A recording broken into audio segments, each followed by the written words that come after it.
언제부터인가 사람들이 여론조사를 믿지 않고 있습니다.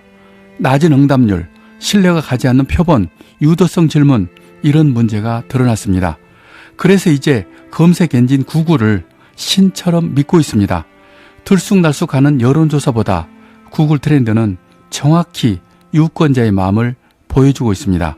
그러면 구글 트렌드란 무엇일까요?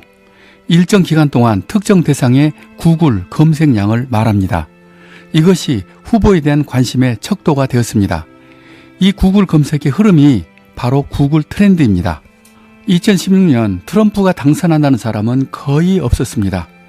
트럼프 당선을 정확히 예측한 것은 구글 트렌드 뿐이었습니다. 2017년 우리나라 대선에서도 증명되었습니다.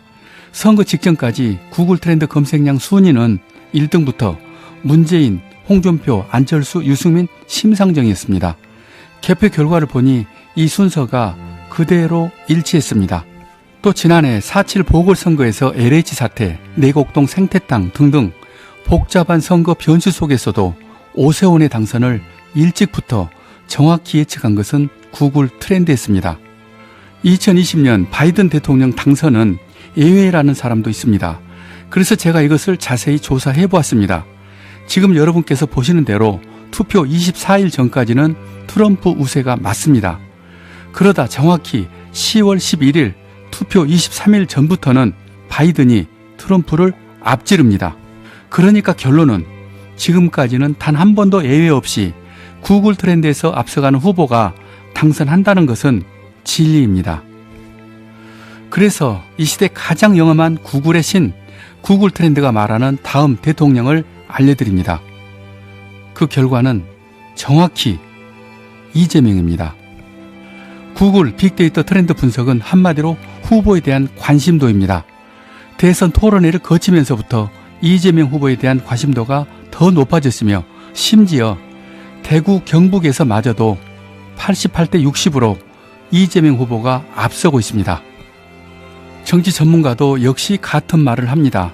정치학 박사 김형준 명지대 교수는 지난 미국 대선에서 샤이 트럼프가 숨어있어 판세를 뒤집은 것처럼 여론조사에 잡히지 않은 샤이 이재명이 많이 있는 것으로 파악된다고 했습니다. 이 말은 이재명을 지지하면서도 내숭 도는 사람들이 약 5%가 숨어 있다는 말입니다. 이분들은 주로 TK 지역 그리고 경선 때 다른 사람을 지지했던 사람들일 것입니다. 그리고 이것은 제가 실제로 들은 이야기입니다. 지금 윤석열을 지지했던 사람들 마음이 변하고 있습니다.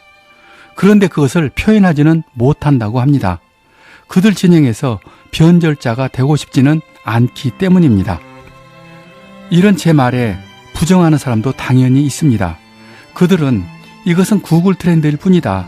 우리나라에서는 구글만을 검색하지 않는다고 화를 냅니다. 그런데 죄송하지만 우리나라 다른 빅데이터 결과도 역시 마찬가지입니다.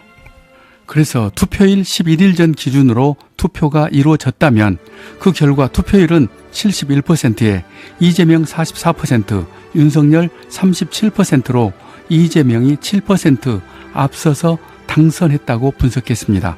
그런데 윤석열과 안철수가 단일화가 되었습니다. 이제는 윤석열이 앞설 것이라고 생각할 것입니다. 저도 그것이 매우 궁금했습니다. 그런데 순서가 변하지는 않았습니다. 초근사치로 미세한 변화가 계속 있기는 하나 지금 좌측에 있는 그래프를 보면 간격이 좁혀져 있지만 그럼에도 이재명이 앞서고 있습니다. 저는 이 결과가 너무나도 대단합니다. 이재명은 밀리지 않았습니다. 이재명이 이기고 있는 또 하나의 기준입니다. 광고 도달률의 지표라는 GRP 그로스 레이팅 포인트에서도 이재명이 25% 정도 앞서고 있습니다. 유튜브 구독자 수도 앞서고 있습니다. 이재명이 약 30% 앞서고 있습니다. 이제 정리합니다. 지금까지 구글 트렌드를 기준으로 광고 도달률, 유튜브 구독자 수, 유세 현장의 인파, 청중들의 눈빛과 표정 이런 모든 것을 종합적으로 판단하여 저는 이재명의 당선을 확신합니다.